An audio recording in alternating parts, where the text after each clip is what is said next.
আসসালামু আলাইকুম বন্ধুরা, আশা করি মহান আল্লাহ তাআলার অশেষ রহমতে আপনারা সকলেই অনেক ভালো আছেন। ভারতের এক মহিলা তার পালিত ঘোড়াকে জঙ্গলে নিয়ে গিয়ে এমন কি কাজ করলো যে সম্পূর্ণ গ্রামবাসী বিস্মিত হয়ে গেল। সেই মহিলা তার ঘোড়াকে নিয়ে জঙ্গলের ভেতর এমন কি করেছিল যার কারণে গ্রামের সকল মানুষ বলেছিল তার ঘোড়ার সাথে অবৈধ সম্পর্ক রয়েছে। আজকের এই ভিডিওটিতে আমরা সেই মহিলার ঘটনা সম্পর্কে আপনাদেরকে জানাবো, তাই এই ভিডিওটিতে একটি লাইক করে দিন। আর যারা আমাদের চ্যানেলটিকে এখনো সাবস্ক্রাইব করেননি, এখনই সাবস্ক্রাইব করুন। চলুন শুরু করি। বন্ধুরা, ভারত এমন একটি দেশ যেখানে পশু পালন করা খুব স্বাভাবিক ব্যাপার। ভারতের বেশিরভাগ কুকুর ও গাধা পালন করা হয়। এর মধ্যে কিছু কিছু ভারতীয় শখ করে ঘোড়া পালন করে থাকে, যদিও সবাই চাইলেও ঘোড়া পালন করতে পারে না। ভারতের এক মহিলা যখন ঘোড়া পালন করছিল তখন তার সাথে একটা আশ্চর্যজনক ঘটনা ঘটে যায়। সেই ঘটনাটি পুরো গ্রামকে অবাক করে দেয়। এই ঘটনাটি ভারতের জম্মু রাজ্যের এক গ্রামে ঘটেছিল। সেই গ্রামে একজন ভাড়াটিয়া চারু নামে একটি মেয়ে বাস করত, যার বয়স 25 বছর বলে সবাই জানত। এই ঘটনাটি তখনকার, যখন ভারতে ব্রিটিশরা শাসন করত। এই এলাকার রাজা ছিল ইংলিশ একজন শাসক। তিনি একজন কঠোর শাসক ছিলেন এবং তার ইচ্ছামতো মানুষের ওপর অত্যাচার করতেন। একবারের ঘটনা, রাজা শিকার করার ইচ্ছা জাগলো। এজন্য গ্রাম থেকে সমস্ত ঘোড়াকে তার প্রাসাদে নিয়ে যাওয়া হলো। অনেক চেষ্টার পরে রাজার সৈন্যরা ভাটিয়া চারুর নামের মেয়েটির ঘোড়া নিয়ে চলে যায় এবং রাজাকে গিয়ে বলে এই ঘোড়াটি অনেক উচ্চ জাতের ঘোড়া এবং এই ঘোড়াটিকে অনেক যত্নের সাথে লালন পালন করা হয়েছে। বন্ধুরা, রাজা যখন এই ঘোড়ার প্রশংসা শুনল তখন তিনি ঘোড়ার ওপর উঠে ঘোড়াটিকে যাচাই করতে চাইলেন এবং ঘোড়ার ওপর চড়া মাত্র তিনি ঘোড়াটির গুণগান করতে শুরু করলেন এবং রাজা ভাটিয়া চারু নামে সেই মেয়েটিকে বললেন, তোমার এই ঘোড়া আমার কাছে বিক্রি করে দাও, এর বিনিময়ে তুমি যা চাইবে তাই দিব। কিন্তু মেয়েটা এটা মেনে নিল না এবং সে রাজাকে বলল, এই ঘোড়া এতই দামি, আপনার সমস্ত সম্পত্তি দিলেও এই ঘোড়ার সমতুল্য হবে না। এই কথা শুনে রাজদরবারের সবাই এবং রাজা নিজেও অবাক হয়ে গেল। তখন রাজা ভাটিয়া চারুকে জিজ্ঞেস করলো, বলো আমাকে, এই ঘোড়ার মধ্যে এমন কি আছে যার জন্য এর দাম এত বেশি? তখন সেই মেয়ে রাজাকে বলল, আমার এই ঘোড়ার রহস্য আমি কাউকে বলতে পারি না। অনেক কথাবার্তার পরে রাজা যখন দেখলো ভাটিয়া চারু কোনোভাবেই তার ঘোড়াকে রাজাকে দিতে চাইছে না, তখন রাজা ভাটিয়া চারুর থেকে তার ঘোড়াটি ধার চাইলো এবং বলল, আমরা শিকার থেকে ফিরে এসেই তোমাকে তোমার ঘোড়াটি ফিরিয়ে দেব, কেননা এই ঘোড়াটি আমার অনেক পছন্দ হয়েছে। এজন্য আমি যাচ্ছি, এই ঘোড়াটিকে চড়েই আমি শিকারে যাব। বন্ধুরা, ভাটিয়া চারু রাজার কথা শুনে বলল, ঠিক আছে, কিন্তু আমার একটা শর্ত আছে। আমি ঘোড়াকে শাহী ঘোড়ার পদ দিতে হবে এবং এই ঘোড়া পালনে সামনের 1 বছর যত খরচ হবে সব আপনাকেই দিতে হবে। রাজা এবং তার মন্ত্রীমহল তখন এই কথা শুনলো এবং সবাই অবাক হয়ে গেল, কিন্তু তবুও রাজা মেয়েটির প্রস্তাবে রাজি হয়ে গেল এবং তিনি বললেন, শিকার থেকে ফিরে এসে তোমার শর্তগুলো পূরণ করব।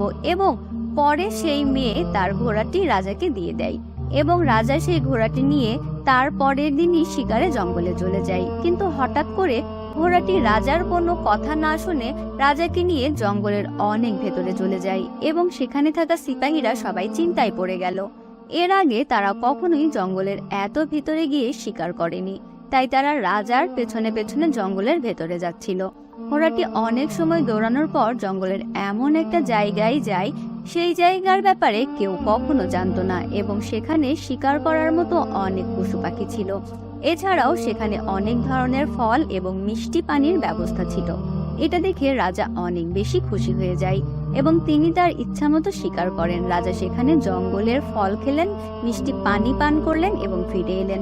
বন্ধুরা, রাজমহলে ফিরে এসে ভাটিয়া চারুকে তার ঘোড়া ফিরিয়ে দেন, কিন্তু তিনি এই ঘোড়ার প্রতি মুগ্ধ হয়ে যান, কেননা ঘোড়াটি রাজার ইচ্ছামতো কাজ করেছে এবং তাকে জঙ্গলের এমন একটা জায়গায় নিয়ে গেছে যেখানে রাজার মনের মতো অনেকগুলো শিকার ছিল।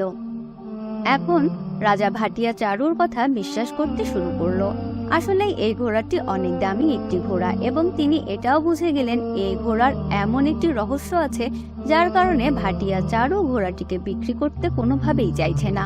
সফল হতেই রাজা বিশেষ সৈন্যকে আদেশ করলো, তুমি সেভাবেই পারো, যেভাবেই সম্ভব ভাটিয়া চারুকে তার ঘোড়ার আসল রহস্য কি তা বের করে নিয়ে আসবে। এরপর আজাদ সিপাহী সেই মেয়ের ঘরের আশেপাশে চোখ রাখতে শুরু করলো।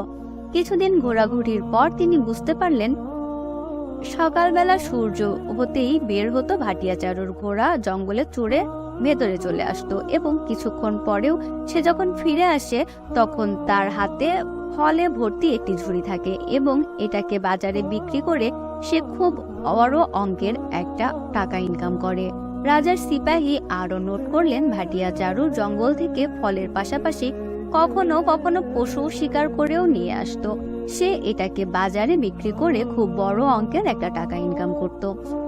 এরপর রাজার সিপাহী সব কথা রাজাকে গিয়ে বললেন এবং রাজা অবাক হয়ে ভাটিয়া চারুকে দরবারে ডাক দিলেন এবং এর কারণ জিজ্ঞেস করলেন।